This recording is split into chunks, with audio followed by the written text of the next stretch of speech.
I am thrilled about this event. I think it's the most important thing that we've done since we've, as the next generation, taken over this bar. For the Mikacich family, owning and operating the Limelight Bar and Cafe has been a labor of love for over 40 years.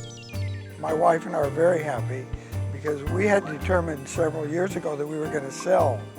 We were not counting on any of our kids to be involved. It's very interesting to watch because they have the visions and the resources to make it something that it wasn't while maintaining what we had before. What John and Jane Mikacich are doing is rebranding the Limelight while at the same time honoring the foundation built by their parents. The Limelight is becoming a sports bar, and its coming out party is April 11th. But don't expect it to be your average sports bar. This one spotlights Sacramento and celebrates the contributions locals have made to the sports world. The show on April 11th is about the history of Sacramento baseball. And it started with the idea of that this year my father turned 80. And as part of that celebration, we started looking through old pictures. My whole goal behind this whole thing was to create a birthday party for my dad.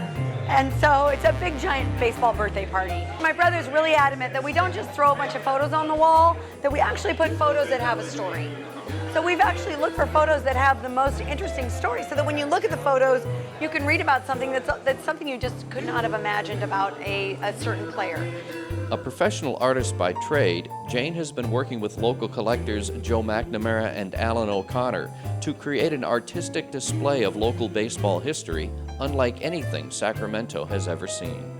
The Limelight's now going to be the new place to come and talk about baseball.